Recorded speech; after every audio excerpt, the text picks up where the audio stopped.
ہمارے بزرگوں نے لمحوں کی خطا کی اور ہم صدی سے سزا پا رہے ہیں. اب یہ ووٹ بھی ایسا ہی سزا یا جزا کا فیصلہ کرے گا. اب کی بار خطا سے سارے تلنگانہ پر دوبارہ رائل سیما اور آندھرا کا راج قائم ہو جائے گا اور دوبارہ ہم استحصال کا شکار ہوں گے. موجودہ ریاستی کانگریسی قیادت سابق کی طرح تلنگانہ اور مسلمانوں کے مفادات کے خلاف کام کر رہی ہے. اس سے کس طرح روکو گے؟ 1953 عیسوی سے قبل علاقہ آندھرا ریاست مدراس کا حصہ تھا.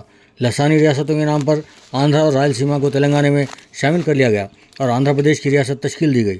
چونکہ آندھرا اور رائل سیما کی آبادی تلنگانہ سے زیادہ ہے، اسی لیے تلنگانہ کے ارکان اسمبلی ارکان پارلیمان کی تعداد کم ہے. اسی اکثریت کی بنیاد پر سابق میں متحدہ آندھرا ریاست پر آندھرا اور رائل سیما کے قائدین کی حکمرانی رہی ہے. نتیجے میں سیکریٹریٹ اور ریونیو ڈپارٹمنٹ میں بے شمار آندھرا اور رائل سیما کے لوگوں کی بھرتی عمل میں آئی ہے.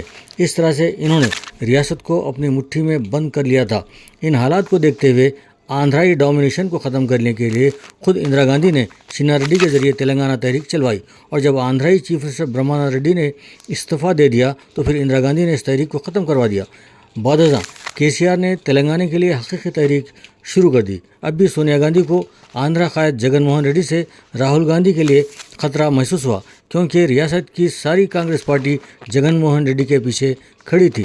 تو دوسری جانب کے سی آر نے مرن برت کے ذریعے سونیا گاندھی کے لیے ایک مسئلہ پیدا کر دیا. تب سونیا گاندھی نے یہی بہتر سمجھا کہ علیحدہ ریاست تلنگانہ تشکیل دے، آندھرا کی قیادت کے چیلنج کو ختم کیا جائے. نتیجے میں تلنگانہ قائم کر دیا گیا.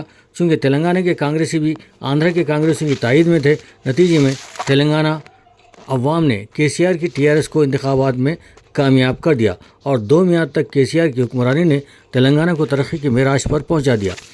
ہزاروں نوجوانوں کو آئی ٹی میں ملازمتیں حاصل ہوئیں اور ریاست کی تجارت بھی ترقی پر گامزن ہوئی، بلکہ ریئل اسٹیٹ اور انڈسٹریز بھی ترقی کرنے لگے. اس چوطرفہ ترقی کو دیکھ کر اب کی بار رائل سیما لیڈر نے تلنگانہ میں قدم جمانے کے لیے کانگریس میں شمولیت اختیار کر لی. چنانچہ اب یہاں سے اگر تلنگانہ عوام نے خطا کی تو صدیوں تک برقرار رہے گی، یعنی اکثریت حاصل کر لے گی تو اسمبلی میں قرارداد منظور کی جائے گی کہ رائل سیما اور تلنگانہ کو ایک ریاست کا درجہ دیا جائے. بی جے پی تو کانگریسی کا دوسرا رخ ہے، وہ اگر مرکز میں برسر اقتدار رہی تو اس قرارداد کو منظور کر لے گی. بصورت دیگر اگر کانگریس برسر اقتدار آئی تو وہ بھی اسے قبول کر لے گی اور تلنگانہ کو رائل سیما میں ضم کر لیا جائے گا. سابق میں تلنگانہ والوں اور مسلمانوں کا استحصال آندھرا اور رائل سیما کی قیادت کر رہی تھی. اب شاید رائل سیما والے تلنگانہ کا استحصال کریں گے. موجودہ ریاستی کانگریسی قیادت سابق کی طرح تلنگانہ اور مسلمانوں کے مفادات کے خلاف ہی نظر آ رہی ہے. یہ ایک حقیقت ہے کہ یہ کام کانگریس کی سرپرستی میں اتنی ڈھائی سے ہوگا کہ حقدار کا حق ختم ہو جائے گا، بلکہ انصاف کے تقاضے بھی سوالیہ نشان بن جائیں گے. مسلمانوں کے ساتھ جو ناانصافیاں ہوئی ہیں اس کی ایک جھلک دیکھ لیں. ایئرپورٹ کے قریب رشید گڑھا کی زمین جو کہ مسلمانوں کی ہے، اس پر قبضے ہوئے اور یہ کئی 100 کروڑ کی زمینات ہیں، بلکہ ہائی ٹیک سٹی میں خواجہ گوڑہ کی قیمتی زمین پر بھی قبضے ہوئے. یہاں تک کہ حضور نظام کی زمینات پر ابراہیم پٹنم کے اطراف اکناف، پہاڑی شریف کے اطراف اکناف کی زمین جو کہ شاید آج بھی حضور نظام کے نام پر ہوگی، انہی کا ٹائٹل ہے. اس پر قبضے کس حکومت کے دور میں ہوئے؟ بابا شرف الدین پہاڑی سروے نمبر 1 میں 1720 ایکڑ 1 گنٹا زمین، کنچا راوریال تعلق شرقی قریب پہاڑی شریف سروے نمبر 243 میں 510 ایکڑ زمین، کنچا مامڑی پلی تعلقہ جنوبی قرب پہاڑی شریف سروے نمبر 27/1 87 180 190 192 میں وسیع و عریض زمین. اسی طرح گچی بولی گاؤں سروے نمبر 28 29 جملہ زمین 7176 ایکڑ 4 گنٹا زمینات پر کس کے دور میں قبضے ہوئے؟ جبکہ کے سی آر نے قبضہ داروں کو بے دخل کرنے کے لیے دھرنی پورٹل بنایا، جس کے سبب قبضہ دار دھرنی پورٹل میں ملکیت ثابت نہیں کر سکتے تھے اور اگر انہیں اراضی پر مالکانہ حقوق چاہیے تو ٹائٹل ہولڈر سے اگریمنٹ کر لے، بصورت دیگر اس سے قبضہ چھوڑنا پڑے گا اور زمین مالک زمین کو یعنی ٹائٹل ہولڈر کو چلی جائے گی.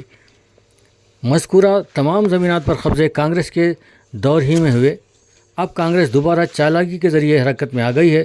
قبضے داروں کو مستقل بنانے کے لیے دھرانی پورٹل ہی کو ختم کرنے کا اعلان کر چکی ہے، جس سے زیادہ تر آندھرا اور رائل سیما کے قابضین ہی کا فائدہ ہوگا. نتیجے میں اب ہم خطا کریں گے تو پھر صدی بھر سزا پائیں گے، بلکہ تلنگانہ کی عوام بھی سزا سے دوچار ہو جائے گی کیونکہ رائل سیما قائدین ان پر مسلط ہوں گے.